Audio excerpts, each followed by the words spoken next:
بھائی وقت میرے پاس تنگ ہے، مگر ان کی عقیدتوں میں تو کمی نہیں ہے نا،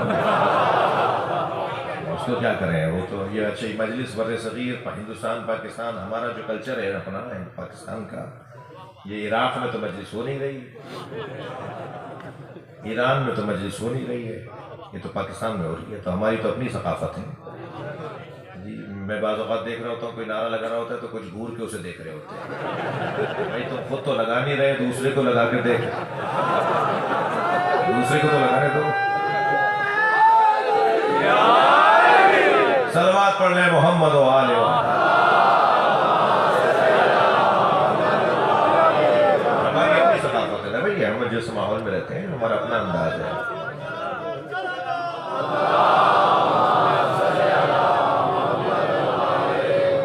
میں اور علی اس امت کے دو باپ ہیں، اس لیے نبی نے فرمایا کہ نبی کی 63 برس کی نبوی زندگی میں امت کی بلوغت مکمل نہیں کی،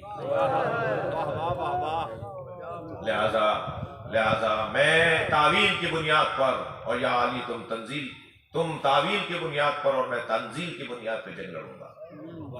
علی مولا کے زمانے میں شعور بہتر ہوا، بڑھتا چلا گیا، پہچاننے کا موقع ملا، عادتیں سمجھ میں آئیں، مزاجوں سے آشنائی ہوئی، امت کا شعور بڑھنا شروع ہوا جی۔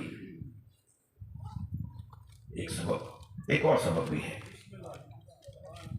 ایام خرسندی کے ہیں، شادمانی کے ہیں، خوشیوں کے ہیں، شادیاں ہو رہی ہیں عزیز و قارب میں، حضرت مولانا تشریف فرمائے، علماء کرام تشریف فرمائے ہیں، علماء کرام نکاح پڑھانے کے لیے جب آپ بلاتے ہیں تو دلہن سے اجازت لینے کے بعد دلہن کے والد سے بھی اجازت مانگتے ہیں، اگر باپ اجازت نہ دے تو محتاط علماء نکاح نہیں پڑھاتے، لیکن اگر باپ مثلا دور ہو اور اس کے آنے میں فاصلہ ہو، ریسیپشن پہ ہیں، انتظامیہ کاموں میں مصروف ہیں، انتظامی معاملات میں مصروف ہیں اور نکاح میں دیر ہو رہی ہے، کوئی آواز دے کر کہے کوئی بات نہیں مولانا، اگر ابا نہیں ہے تو اماں سے پوچھ لیجئے،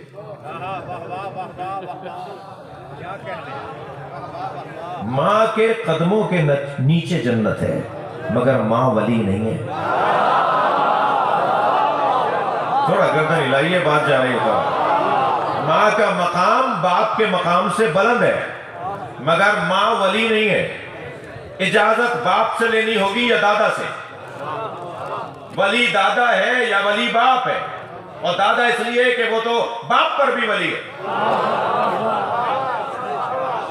باپ اگر ولی ہے اور دادا زندہ ہے تو دادا تو باپ پر بھی ولی ہے، پوتی پر بھی ولی ہے، تو باپ اور دادا یہ ولی ہے، ماں کا مقام بلند ہے۔ نبی نے فرمایا میں اور علی اس امت کے دو باپ ہیں، شاید پیغام یہ دینا چاہا کہ اگر کسی میدان میں کوئی ماں اس باپ کے مقابلے میں آ جائے،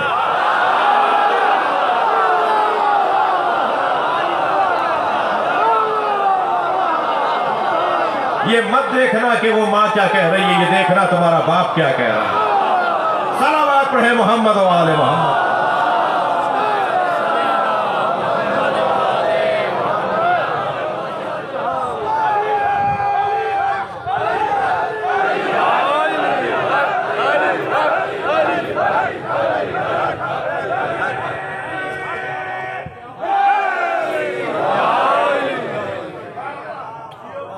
مثل علی کمثل الکعبہ۔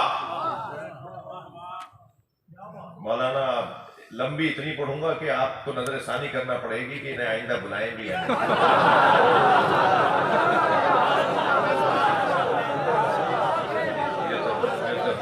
بیٹھ کے بھول جاتے ہیں کہ اترنا بھی ہوتا ہے۔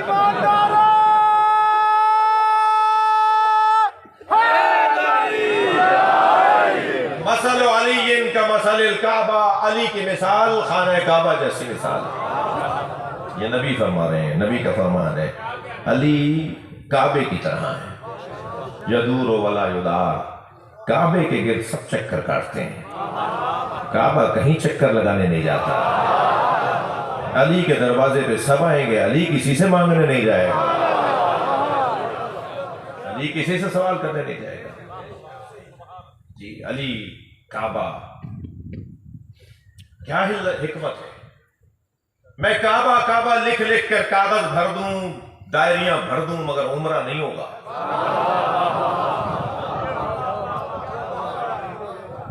کعبہ کعبہ پکار پکار کے گلا خشک کر لوں مگر عمرہ نہیں ہوگا.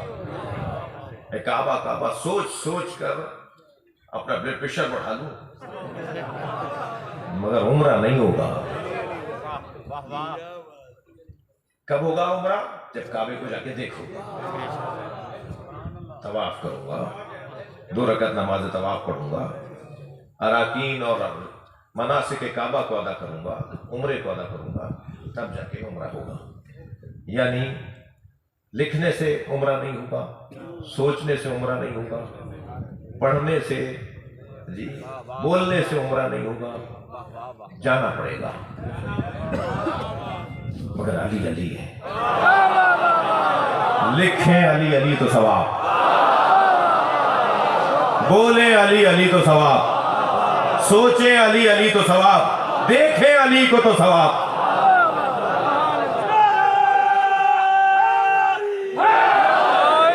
مثل علی کمثل الکعبہ.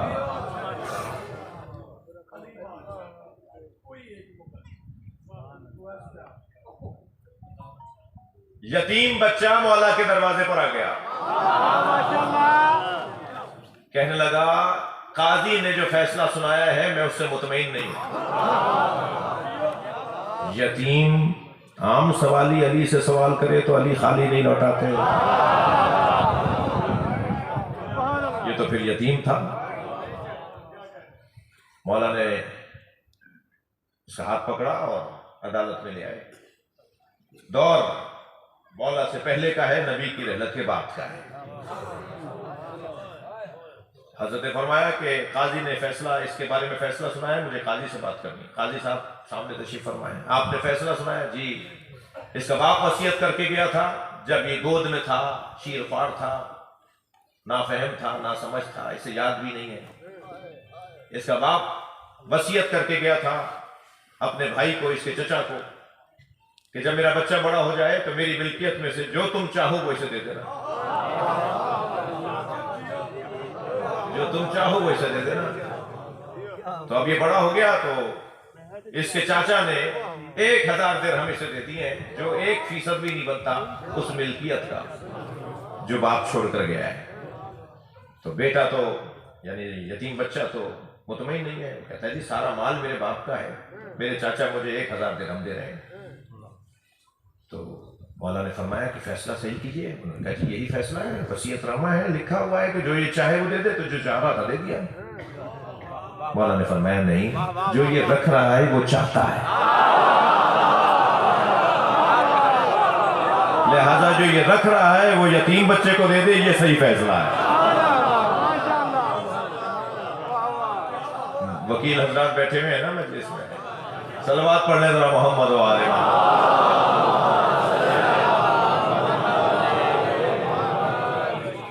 مثل علی کمثل سورۃ التوحید.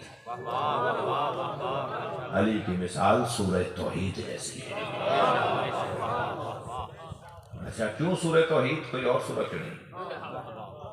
اس لیے کہ نبی جانتے ہیں کہ اس کے اتنے فضائل ہیں، لوگ اس کے نام پر توحید سے دور ہونے کا بہانہ نہ بنائیں.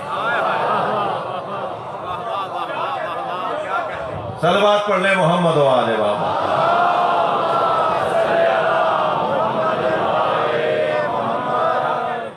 مثل علی کمثل القمر. ایک تو حدیث سن لیجیے پہلے.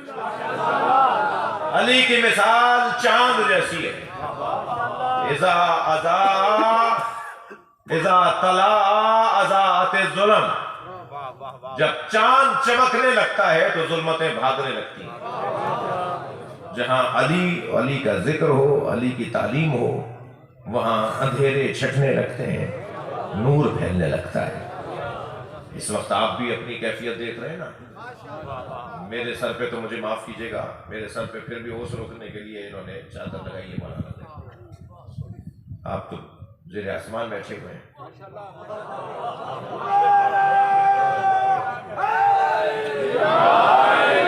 جی اوس لگ رہی ہے، آپ کو ٹھنڈ لگ رہی ہے، مگر کسی کو احساس بھی نہیں ہو رہا نا. میں اپنے حصے کی تو معذرت آپ سے کر رہا ہوں، لیکن آپ کو نہیں ہو رہا نا اس بات کا.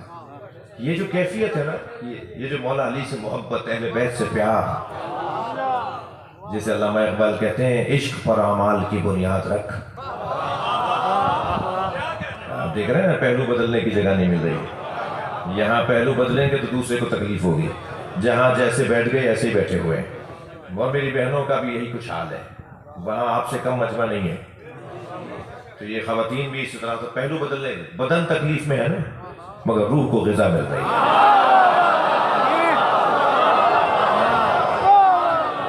جی علامہ اقبال کہتے ہیں عشق پر اعمال کی بنیاد رکھ، عقل کو تنقید سے فرصت نہیں. کیا پڑھ رہے تھے یہ؟ کیوں گئے تھے وہاں؟ وہ عقل جوڑ توڑ ہو جائے گی. مگر عشق کہے گا کہ علی کی بات کر رہے تھے. عشق کہے گا مولا کا ذکر ہو رہا تھا. ہاں 2 باتیں ہمیں پہلے بھی پتا تھی، مگر وہ جو تیسری بات کی تھی وہ ہمارے لیے نہیں تھی. دوسرا کہے گا نہیں، وہ تیسری تو میں نے پہلے سنی بھی تھی، اس کے بعد والی میرے لیے نہیں تھی. تو ہر ایک دسترخوان علی سے کچھ لے کے جا رہا ہے، کوئی خالی ہاتھ نہیں جا رہا ہے.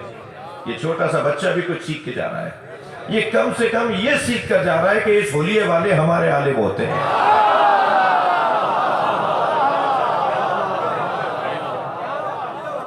اور وہ جو ڈاکٹر صاحب بیٹھے ہیں، وہ جو قانوندان تشریف فرما ہیں، وہ جو انتظامیہ کے بڑے عہدے پر فائز، منصب پر فائز شخصیت تشریف فرما ہیں، وہ جو زمیندار بیٹھے ہوئے ہیں، وہ جو ڈاکٹر بیٹھے ہوئے ہیں، وہ بھی اپنے اپنے مطلب کی بات لے کے جا رہے ہیں. میں غلام محمد مہر میڈیکل کالج سکھر کے اندر ڈاکٹروں سے خطاب کرنے گیا. اب سوچ رہا تھا کہ میں مولوی، یہ ڈاکٹر، میں کیا ان سے بات کروں. تو بہت سوچا تو فوراً مولا علی نے خیال ڈالا کہ جو ہم نے باڈی سے متعلق کہا ہے وہی سنا دو.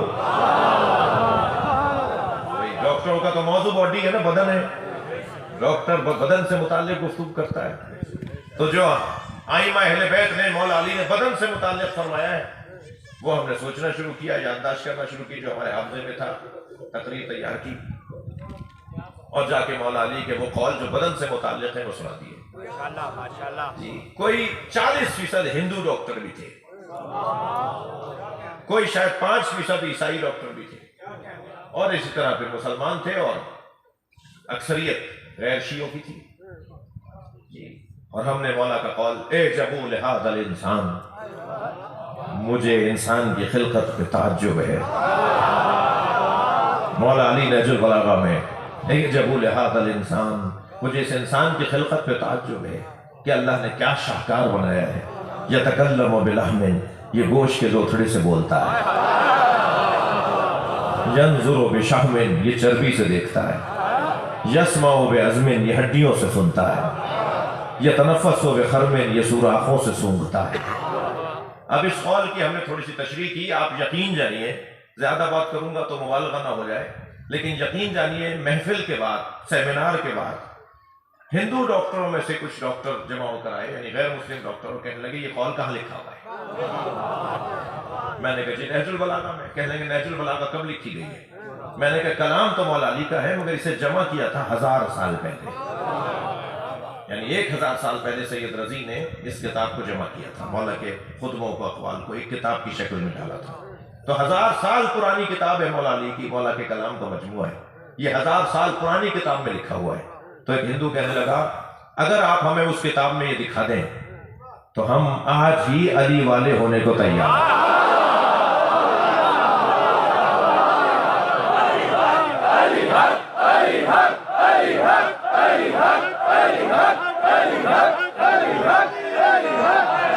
کہنے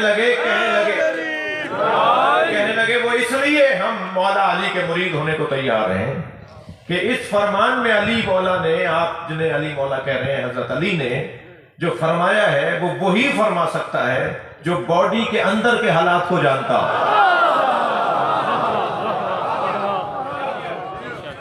یہ ہڈیوں سے سنتا ہے.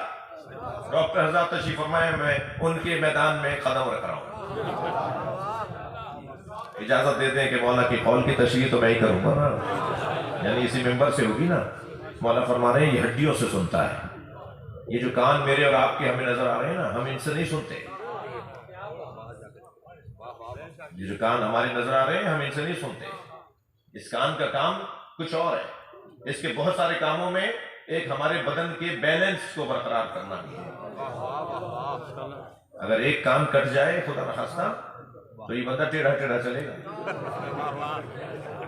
یہ دو کان دو پیروں کا کام بھی کر رہے ہیں.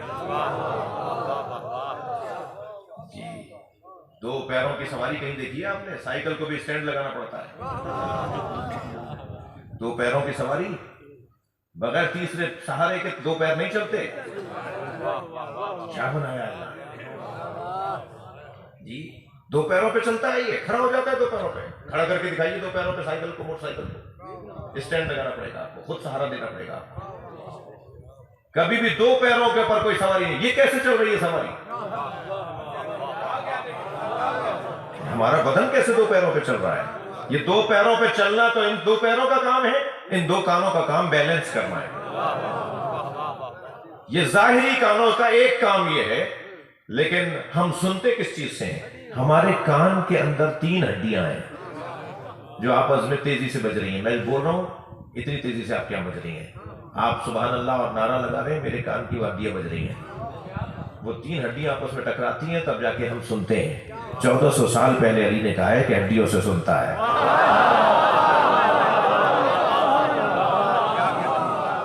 میں نے ایک عیسائی نہج البلاغہ کے شارح کا مقالہ پڑھا. میرا پسندیدہ مضمون ہے نہج البلاغہ. پورا اشرا پڑھ چکا ہوں. نہج البلاغہ ہے کیا؟ نہج البلاغہ میں ہے کیا؟ یہ علیحدہ بات ہے. اس کے لیے تو کئی اشرے چاہیے. خود نہج البلاغہ کیا ہے؟ اس پہ الحمدللہ 10 تقریریں چھپ بھی چکی ہیں. جی، ایک مسیحی غیر مسلم مولا کائنات کی اس کتاب کو پڑھنے کے بعد ایک مقالہ لکھتا ہے. اس میں ایک جملہ ہے جو میں آپ کو ہدیہ کر رہا ہوں. وہ کہتا ہے نہج البلاغہ آسمان کیسے بنا، زمین کیسے بنی، انسان کیسے بنا. جی، چیونٹی کے بارے میں فرما رہے ہیں، چمگادڑ کے بارے میں خطبہ، اونٹ کے بارے میں خطبہ. یہ جو خالق، جو مخلوقات کے بارے میں مولا علی کے خطبے ہیں، خاص طور پہ آسمان کیسے بنے، فرشتوں کی کتنی قسمیں، یہ علی کے علاوہ کوئی بول کے دکھائے. فرشتوں کی قسمیں بتا رہے ہیں علی. جی، وہ کہتا ہے کہ میں نے نہج البلاغہ کو بار بار پڑھ کر ایک ہی مطلب سمجھا ہے، یہ ساری کائنات اس کے سامنے بنی ہے. اسے بنتے ہوئے دیکھا.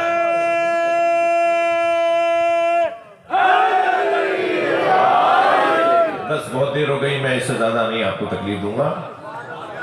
تو یہ اندر کے حالات. اچھا، مولا فرما رہے چربی سے دیکھتا ہے.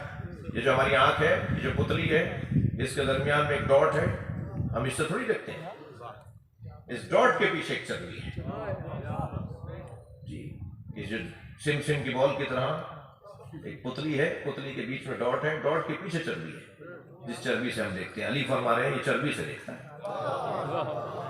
بولے کوئی علی کی طرح. اگر علی کے دیکھا دیکھی کسی نے بولنا چاہا بھی نا تو نبھانا مشکل ہو جائے گا. میں زمین کے رستوں سے زیادہ آسمان کے رستے جانتا ہوں. کوئی بول کے دکھائے. یہ ہے وہ ذکر کہ جس میں تمامیت نہیں ہے. کہاں تک جائے گی بات یہاں تک جائے گی کہ ہماری محبتوں میں اضافہ ہوگا. یقین جانیے میرے بچوں جوانوں، ہمارے پاس سب سے بڑا سرمایہ حب علی ہے. یہ ہمیں اس دنیا میں مطمئن رکھتی ہے. کمزوریاں صرف نام علی سے دور ہو جاتی ہیں. کنجوسی ایک کمزوری ہے، علی علی بولنے سے سخی ہو جاتا ہے. بزدلی ایک کمزوری ہے، مولا علی کا نعرہ لگانے سے شجاعت آتی ہے.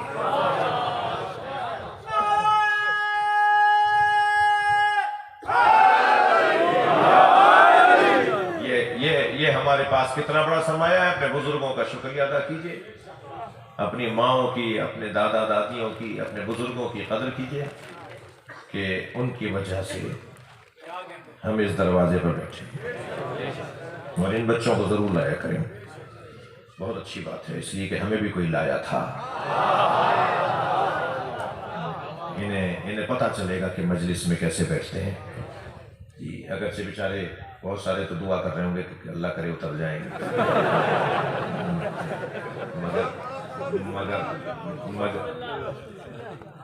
مگر یہ کہ ان کا لانا مجلس میں ان کی تربیت کا حصہ ہے۔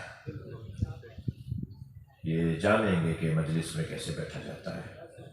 انہیں اگر آج رونا نہیں آئے گا تو رونے کی مشق کریں گے، کل یہ اچھے بکا ہوں گے، اچھے رونے والے ہوں گے۔ جہاں فضائل سن کر چہرہ شاداب ہو جاتا ہے، یہ علامت ہے حب اہل بیت کی۔ وہاں مصائب سن کے آنکھوں میں آنسو آ جانا، یہ نشانی ہے محبت اہل بیت کی۔ چلیے کچھ دیر کے لیے کربلا چلتے ہیں، اپنے ذہنوں کو کربلا لے چلیے۔ امام حسین صبح سے عصر تک لاشیں اٹھا رہے ہیں، کوئی لاشا بھی کسی اور کو اٹھانے نہیں دی۔ اگر آگے بڑھ کے کوئی لاشا لینا بھی چاہتا تھا تو فرماتے تھے یہ میری محبت میں مارا گیا ہے، اس کا لاشا میں اٹھاؤں گا۔ مگر عزاداروں 4 لاشوں پہ حسین بہت روئے۔ پہلا لاشا جس پہ امام حسین کی آنکھوں سے آنسو رکتے نہیں تھے، وہ لاشا حضرت قاسم کا لاشا، یتیم امام حسن کا لاشا، حضرت ام فروا کے بچے کا لاشا۔ لاشے پر پہنچے ہیں تو یہ کہتے ہوئے پہنچے، قاسم تیرے چچا پہ بڑا گرا ہے، تو مدد کے لیے پکارے اور تیرا چچا تیری مدد نہ کر پائے۔ کیسے اپنے بھتیجے کا لاشا اٹھایا ہے اس کا بیان بہت مشکل ہے، مگر لاشا لے کر آ رہے ہیں۔ خیمے کے درمیان بیویوں کا ایک مجمع ہے، ساری بیویاں خیموں سے نکل کر ایک جگہ جمع ہیں اور امام حسین کا استقبال کر رہی ہیں۔ ہوتا یہی تھا جب بھی امام حسین کوئی لاشا لاتے تھے، خاص طور پر اس شہید کی وارث بیوی، زوجہ، ماں، بہن، وہ آگے بڑھ کر استقبال کرتی تھی، حسین کو سلام کرتی تھی اور ایک جملہ کہتی تھی، مولا کیا آپ ہمارے اس شہید سے راضی ہو گئے؟ یہ معیار تھا۔ جب حضرت قاسم کا لاشا لا رہے تھے نا عزادارو، تو امام نے غور سے دیکھا تو بچے کی ماں نظر نہیں آئی، حضرت قاسم کی والدہ گرامی نظر نہیں آئی، تو تعجب سے جناب زینب سے کہا، بہن بھابھی ام فروا کہاں ہے؟ تو ایک اور بیوی کی آواز آئی، جب قاسم کی شہادت کی خبر آئی تھی تو ام فروا پشت خیمہ پہ چلی گئی تھی۔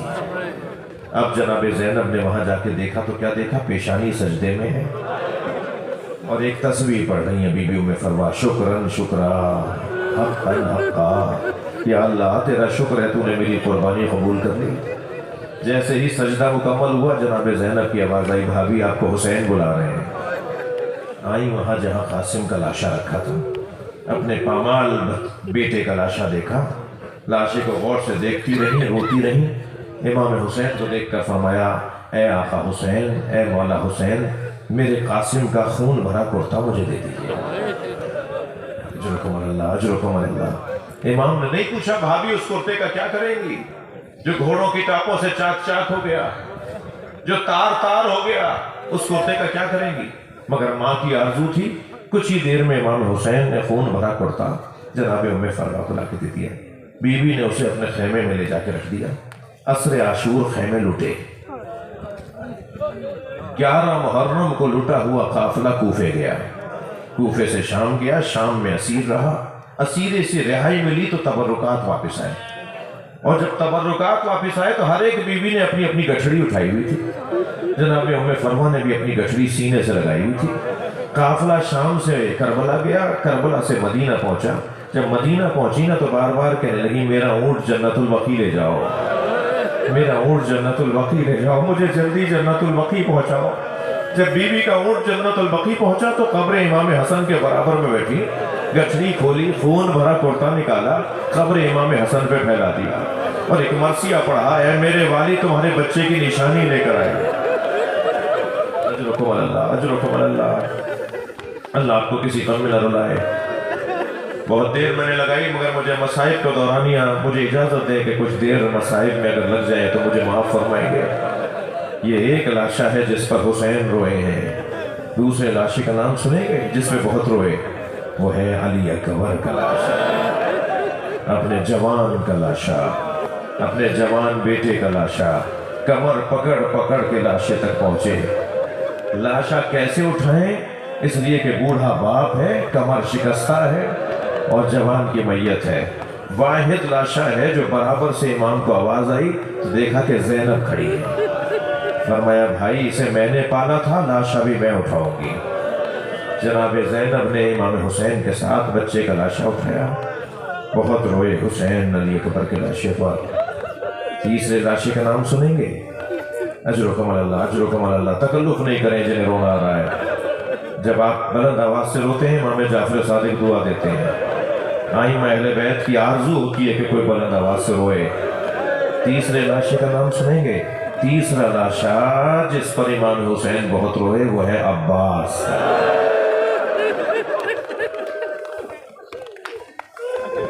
میرے مولا کیسے پہنچے ہیں حضرت عباس کے لاشے پر؟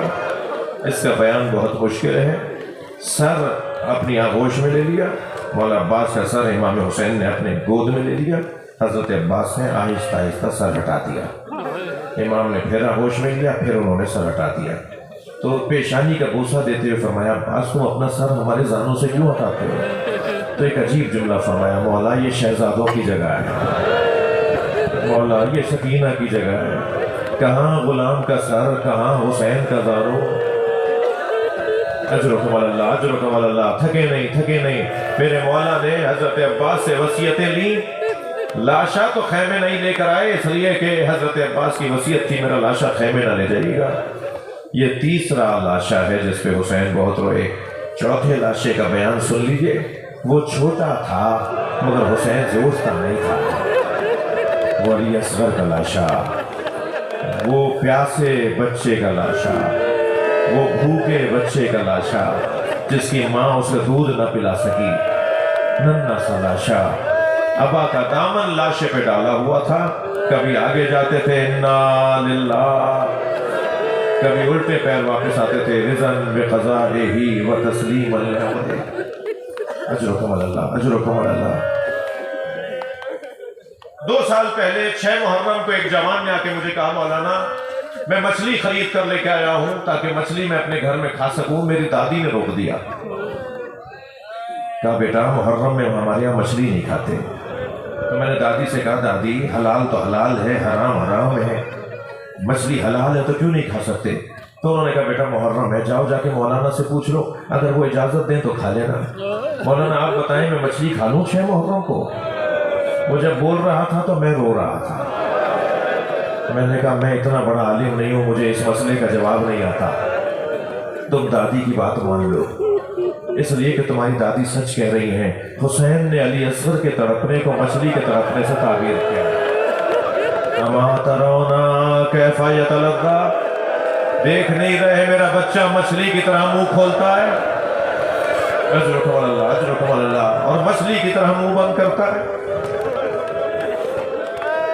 جو کچھ دیر پہلے تک بچہ تڑپ رہا تھا وہ اب بابا کی گود میں چین سے سو رہا ہے، اس لیے کہ گلے پہ تیر لگ چکا ہے۔ امام نے ابا کا دامن لاشے پہ ڈالا ہوا تھا، خیمے کے قریب پہنچے تو نہ جانے کیا خیال آیا، الٹے پیر واپس ہونے لگے۔ مجلس میں خواتین بھی بیٹھی ہیں نا، چھوٹے بچوں کی مائیں بھی آئی بھی ہوگی، آپ کے گھروں میں بھی دودھ پیتے بچے ہوں گے، سلام کریں جناب رباب کو۔ قریب گئے، کیا خیال آیا، الٹے پیر واپس آئے، پھر آگے جاتے ہیں پھر پیچھے آتے ہیں۔ اسی اسنا میں خیمے سے پردہ ہٹا، سامنے سکینہ کھڑی نظر آئی۔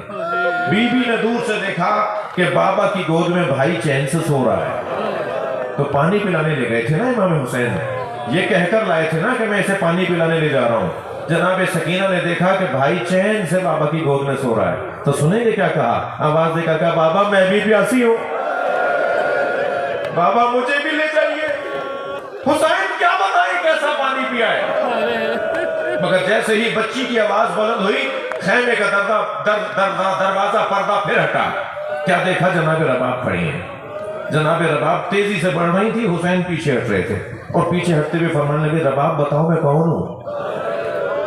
اپنی ہی زوجہ سے پوچھ رہے ہیں رباب بتاؤ میں کون ہوں. جناب رباب نے فرمایا آپ میری امام ہیں، آپ حجت خدا ہیں. جب امام نے جملے سنے ابا کا دامن ہٹا دیا. خون میں لت پت بچے کا گلا، خون میں لت پت بچے کا چہرہ جناب رباب نے دیکھا. ننھے ننھے لبوں پہ لب رکھ دیے اور پھر فرمانے لگی اے میرے لال، عرب تو اونٹنی کے بچے کو بھی نہر نہیں کرتا. یا بنیا آمیں سنو کہیوں نا، کیا تجھ جیسوں کو نہر کیا جاتا ہے؟ بہت گریہ ہو گیا، مجلس ہو گئی. عزادارو، ایک روایت پڑھنے جا رہا ہوں، بی بی کا ادب مانے ہیں، میں تفصیل میں نہیں جاؤں گا.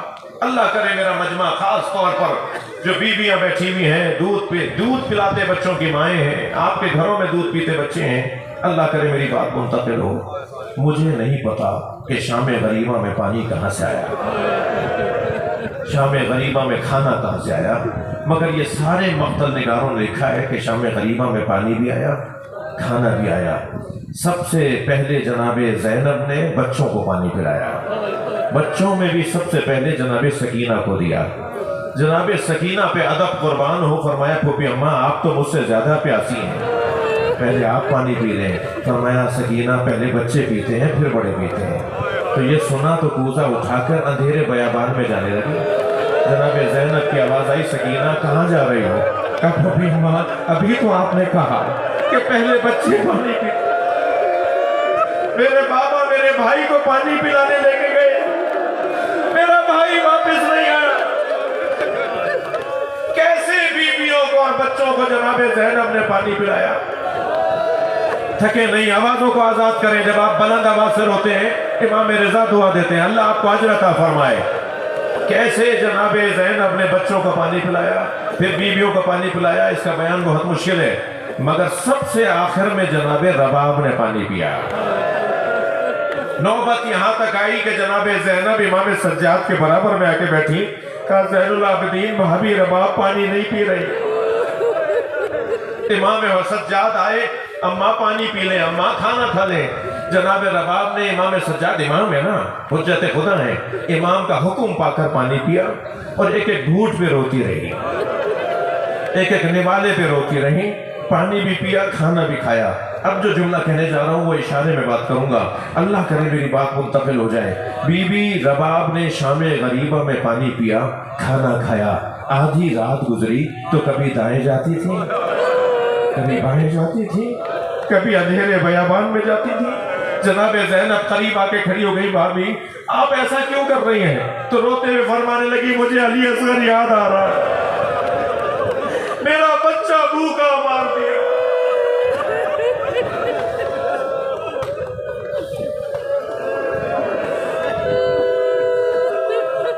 لعنت اللہ علی قوم الظالمین. یا اللہ ان آوازوں پہ رحمت نازل فرما، کوئی غم نہ دے سوائے غم اہل بیت، ان کی حاجات کو پورا فرما. امام زمانہ کے ظہور میں تاجیل فرما. ربنا آتنا فی الدنیا حسنۃ وفی الآخرۃ حسنۃ وقنا عذاب النار. الہی و سیدی و مولائی اغفر لی اولیاء یا حسین.